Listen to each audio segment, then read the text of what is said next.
Welcome back. So, this is lesson number 6 in the 11 most attractive attributes for a man to embody, as related from Real World Seduction by Swing Cat. I did 5 other lessons on the first 5 traits.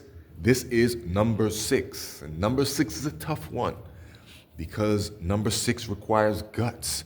It requires courage. It requires making mistakes for a little bit and seeing what works, throwing stuff at the wall, not unlike what you did when you first approached, when you first learned that. It requires a little bit of being like a kid on a tricycle, falling down and scraping your knee and seeing what happens. A little bit of courage. It's a little scary, but it ain't jumping in front of a car or a bullet or trying to save a puppy from the gutter, right? It is being challenging.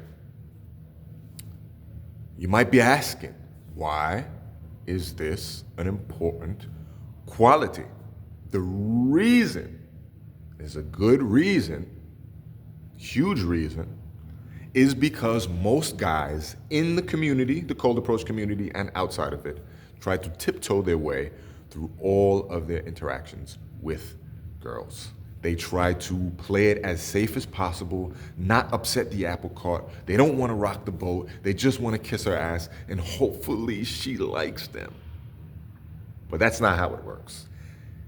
In social circles, networks, social settings, it's a little bit more, it's definitely more advantageous to just play it safe, play it cool. But in cold approach, where you are a stranger, she doesn't know you, she has no ties to you, if you don't stand out in a meaningful, memorable way, that's all you get, right? You get nothing else. So you want to stand out. Being challenging is the way to stand out. It's the way to do this. How do you do this? One big way is by teasing. Teasing is something that a lot of guys shy away from. They would rather compliment. They would rather kiss butt. They would rather tell her how beautiful she is. They would rather tell her how lovely she looks in that dress. They would rather do any of that. Make fun of her? Nah. Tease her a little bit? Nah. About what she said, about her accent, where she's from? Nah. They don't want to do that. That could be a little bit too much. She could get mad. She could want to get the hell away from me. She could, right? All of these things, all of these scenarios pop up in their head.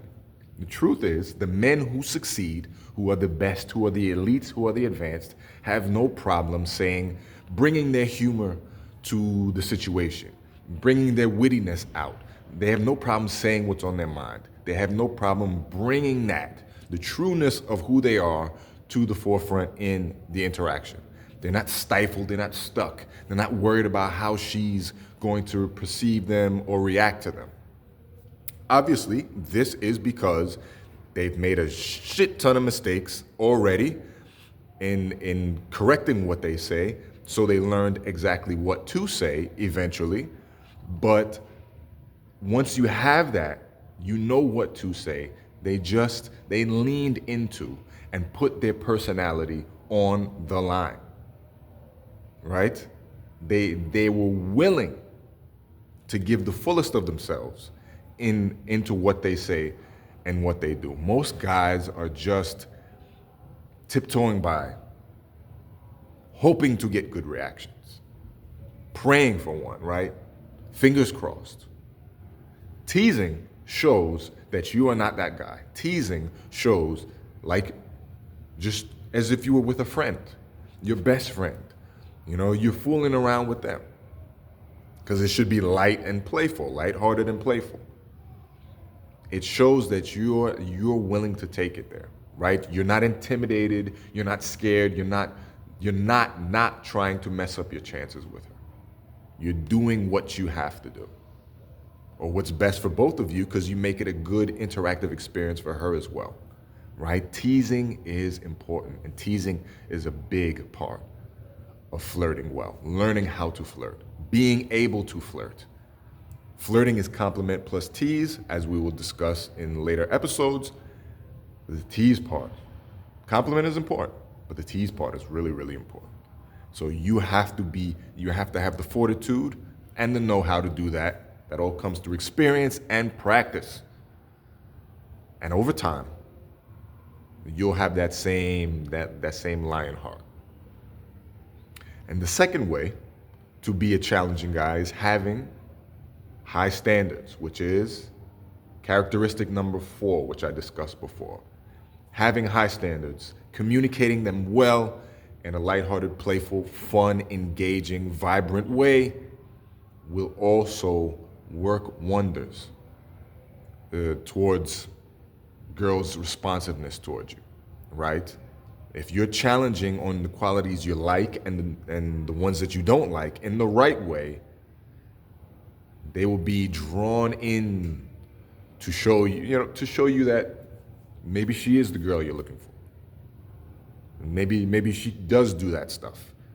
Maybe she does play the piano, or maybe she does go to the gym, or maybe she does walk puppies twice a week, right? Take care of the neighbor's dog twice a week. Whatever it is that you like, all right? But if you missed out on that lesson number 4, go back and watch that.